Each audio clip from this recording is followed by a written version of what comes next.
3月19北港迎妈祖，你一定感觉足怪奇，是安怎3月19是妈祖生，敢毋是3月23？你无看毋着，旧历3月19即天对阮北港人来讲是特别的日子。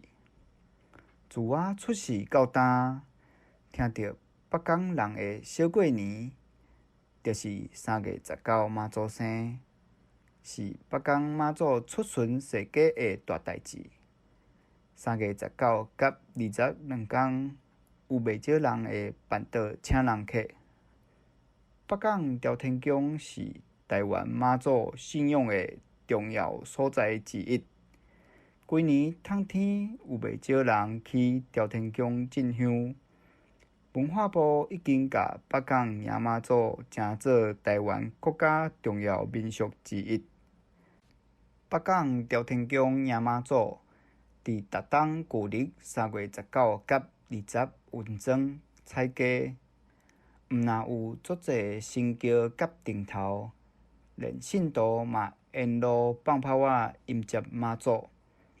炮仔声亲像雷咧弹，炮仔夫阴蓬蓬，因甲规顶桥拢看无，这号做炸桥，嘛会使讲雷炮，也是捷炮。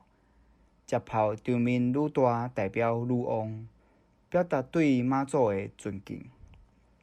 所以有一句俗语讲：北港囡仔毋惊炮，就是咧讲北港雷炮的威力。除了神轿甲顶头，嘛有流传足久的艺果游行。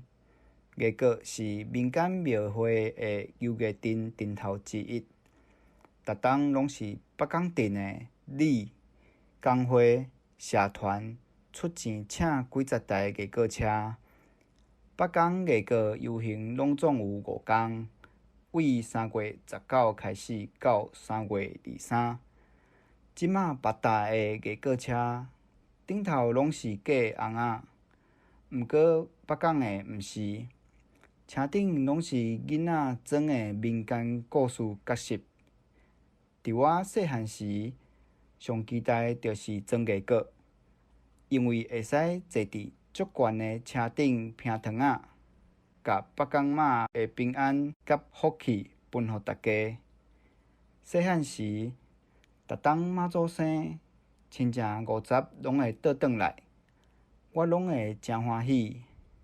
毋过自从出社会了后，3月19迄天若无拄着休困日，有时阵嘛无法度转去故乡参与。